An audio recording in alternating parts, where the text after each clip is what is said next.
Good morning बच्चों। बच्चों हम कक्षा 12 में यानी इंटर क्लास में सुभाषित रत्नानि पढ़ा रहे थे और इसके हमने 10 श्लोक पढ़ा दिए हैं। कितने श्लोक पढ़ा दिए हैं? 10। 5 बचे हुए हैं, 15 श्लोक थे।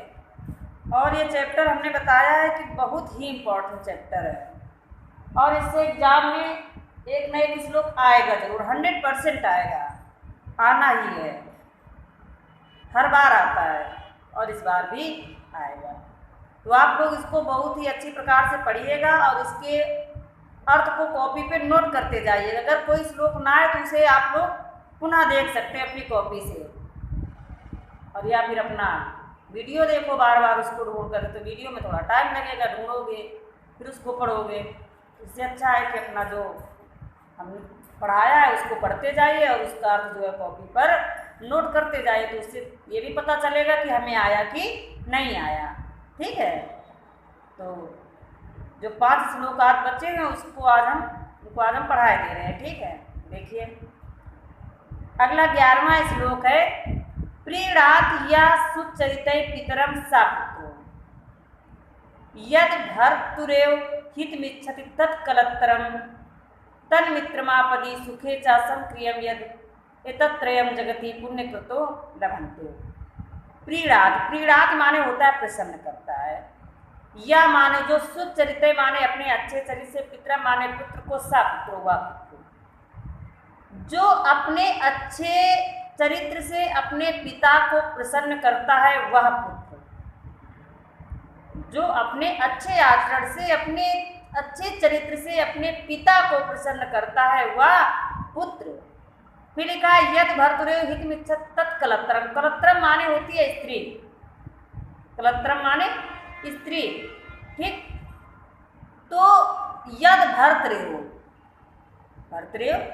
पति, हितमिच्छति हित चाहती है, जो अपने पति का हित चाहती है वह स्त्री, या अपने पति का हित चाहने वाली स्त्री। तन्मित्र आपदी सुखे चासम क्रियम यद। ठीक, तन्मित्रम आपदी माने होता है दुख, और फिर लिखा है सुख। दुख और सुख में समान लिखा है, समक्रियम एक समान रहने वाला। मित्र लिखा है तन्मित्रम व मित्र। सुख और दुख में एक समान क्रिया करने वाला या एक समान रहने वाला वह मित्र। एतत्त्रयम जगति, ये तीनों जगति इस संसार में पुण्य कृतो लभन्ते, भाग्यशाली पुरुष को ही प्राप्त होते, भाग्यशाली पुरुष को ही प्राप्त होते हैं। कौन कौन से? यानी जो अपने अच्छे आचरण से, अपने अच्छे चरित्र से अपने पिता को प्रसन्न करता है वह पुत्र, पति का हित चाहने वाली स्त्री, सुख और दुख में समान क्रिया करने वाला, एक समान रहने वाला मित्र। ये तीनों इस संसार में भाग्यशाली पुरुष को ही प्राप्त होते हैं। यानी सबको ऐसा नहीं प्राप्त होता है। हो सकता है किसी का पुत्र अच्छा हो तो किसी की पत्नी खराब हो, किसी की पत्नी खराब हो तो अच्छी हो तो पुत्र खराब हो, या किसी के पुत्र और पत्नी दोनों अच्छे हैं तो मित्र खराब हो। ठीक है, तो अगर ये तीनों किसी को मिल जाते हैं भाग्यवश, तो वो इस संसार में सबसे भाग्यशाली पुरुष होता है। ठीक, आगे लिखा है, कामान दुग्धे विप्रस्कृत लक्ष्मी कीर्ति सूते दुष्कृतम या हिनस्ति शुद्धाम शांताम मातरम मांगला नाम धेनु धीरा सुनताम वाच भरो। अगला श्लोक है 12वां, कामान दुग्धे। कामा माने होता है इच्छा। ठीक, जो इच्छाओं को पूर्ण करती है, जो इच्छाओं को पूर्ण करती है। विप्रस्कृत लक्ष्मी, विप्रकृत माने होता है तुम्हारा जो अलक्ष्मी को दूर करती है, यानी दरिद्रता को, जो दरिद्रता को दूर करती है। कीर्ति सूते, कीर्ति को जन्म देती है, सूते में जन्म देना। दुष्कृतम या हिनस्ति, पापों का नाश करती है। शुद्ध शांत मातराराम मांगलानाम, जो शुद्ध शांत एवं मांगलों की माता है, जो शुद्ध शांत एवं मांगलों की माता है। धेनु धीरा सुनताम वाचमऊ, ऐसी सत एवं प्रिय वाणी को देव धैर्यवानों ने गाय की संज्ञा दी है। वाच माने वाणी होता है, ठीक, वाचमऊ लिखा हुआ है वाणी। तो धैर्यवानों ने ऐसी सत्य एवं प्रिय वाणी को गाय की, धेनु धेनु मीन्स गाय, गाय की संज्ञा दी, ठीक। जो इच्छाओं लिखा है कामांड, जो इच्छाओं को पूर्ण करती है। विप्रकृष्ट लक्ष्मी दरिद्रता का नाश करती है। कीर्ति सूते, कीर्ति को जन्म देती है। दुष्कृतम या हिनस्ते, पापों का नाश करती है। जो शुद्ध शांत एवं मांगलों की माता है। धैर्यवानों ने ऐसी सत्य एवं प्रिय वाणी को गाय की संज्ञा दी है, ठीक। ये था तुम्हारा 12वां श्लोक। कौन सा था? 12वां, ठीक। आगे हम पढ़ाते हैं 13वां श्लोक। लिखा है विशति पदार्थना नाम कोयप हेतु ना खलु बहिरूपाधीन प्रीतया संश्रयन्ते विकसति पतंग वस्योदे पुंडरीकम द्रवच्चा हिम रश्मा उद्गते चंद्रकांता। लिखा है विशति व्यतिजति, व्यतिजति माने होता है मिलाता है। पदार्थन कोयप हेतु यानी पदार्थों को कोई यांत्रिक कारण ही मिलाता है। पदार्थों को मिलाने वाला कोई यांत्रिक कारण ही होता है, ठीक। लिखा है ना कलु बहिरूपाधीन प्रीतिया संसरते। बहिरूपाधीन होता है बाह्य कारणों का, प्रीति माने प्रेम। निश्चय ही, खल माने निश्चय, निश्चय ही प्रेम बाहरी कारणों पर निर्भर नहीं करता। निश्चय ही प्रीति या प्रेम बाहरी कारणों पर निर्भर नहीं करता। लिखा है विकसित ही पतंग पुंडरीकम, जैसे कि विकसित ही पतंग माने होता है सूर्य, जैसे कि सूर्य उदय होने पर ही कमल खिलते हैं। जो कमल है सूर्य उदय होने पर ही खिलता है। और जो चंद्रकांता मणि है, लिखा है द्रवतिचा हिमरसम उद्गते, हिम रश्मा उद्गते, ठीक। अब लिखा है हिम रश्मा उद्गते माने चंद्रमा, हिमरश्मा उद्गते, उद्गत उत्पन्न होना। चंद्रमा के उदय होने पर ही चंद्रकांता मणि जो है वो द्रवित होती है। चंद्रकांता मणि कब द्रवित होती है? चंद्रमा के निकलने पर। और कमल कब विकसित होता है? सूर्य के निकलने पर, ठीक। देखो लिखा है व्यतिजति पदार्थ अंतराणाम कोई हेतु, पदार्थों को मिलाने वाला कोई यांत्रिक कारण ही होता है।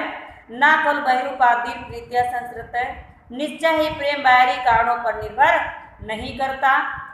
जैसे कि विकसित ही पतंग स्तंभ, जैसे कि सूर्य के उदय होने पर ही कमल खिलते हैं और चंद्रमा के उदय होने पर ही चंद्रकांता मणि द्रवित होती।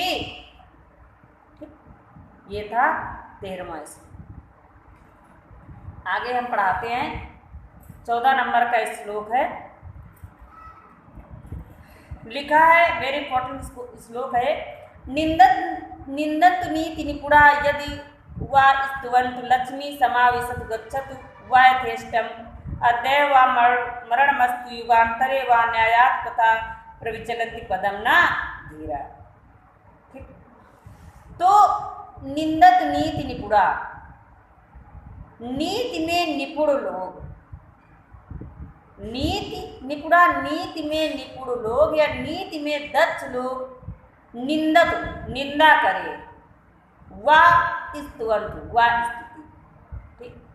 नीति में निपुण लोग निंदा करे वा स्तुति, निंदा करे या स्तुति।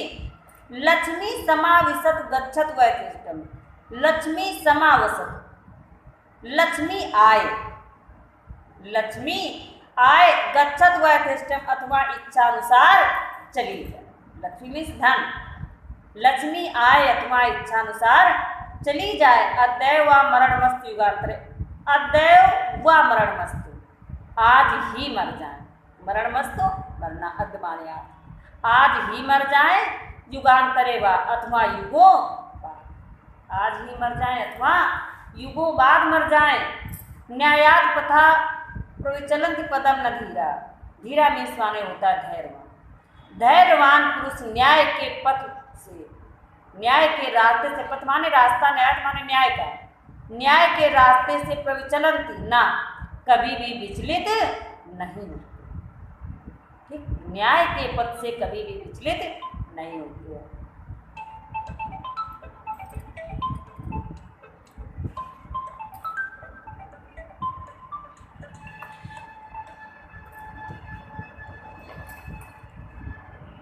नीति में निपुण लोग निंदा करें या स्थिति, लक्ष्मी आए अथवा इच्छानुसार चली जाए, आज ही मर जाए अथवा युगों बाद।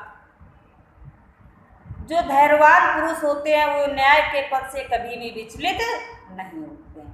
ठीक, ये था 14 नंबर का श्लोक। अगला है 15वां श्लोक। ठीक, 15वां और लास्ट श्लोक देखिए, लिखा है ऋषियों राक्षसी माहु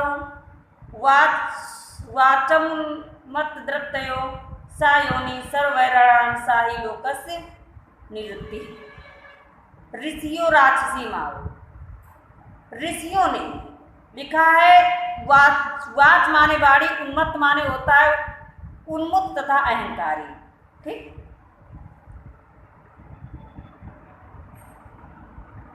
तो द्रप्तयो मतवाले और अहंकारी। ठीक, उन्मत्त या अहंकारी कुछ भी कह सकते हो।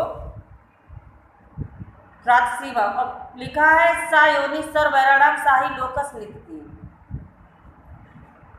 ऋषियों ने उन्मत्त और अहंकारी वाणी को राक्षसी वाणी का है, राक्षसी माहु। ठीक, राक्षसी वाणी, राक्षसी का वाचम माने वाणी, राक्षसी माहु वाचम लिखा हुआ है, वाचम। ठीक, तो ऋषियों ने उन्मत्त और अहंकारी वाणी को राक्षसी वाणी कहा है।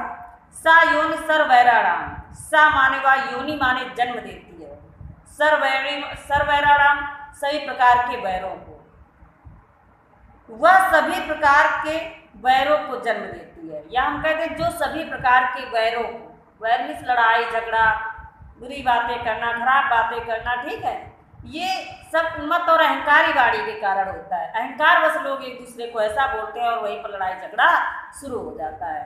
ठीक, तो जो सभी प्रकार के वैरों को जन्म देती है, साहि लोकस्य निवृत्ति, साहि और वही इस संसार में, लोकस माने संसार में, नित्य माने दुख का कारण भी है, जन्म देने वाली एवं संसार में सभी प्रकार के दुखों का कारण भी यही है। कौन है? उन्मत्त और अहंकारी वाणी।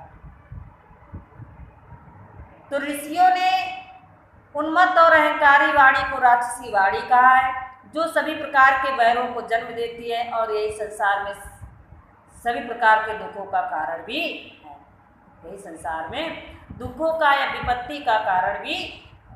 ठीक, तो ये चैप्टर हमारा आज पूरा हो गया। ठीक, यानी सुभाषित रत्नान समाप्त हो गया चैप्टर, बहुत इंपॉर्टेंट चैप्टर था और आज ये पूरा हो गया। ठीक, आगे हम और कुछ पढ़ेंगे, आज के लिए इतना ही रखते हैं। थैंक यू बच्चों।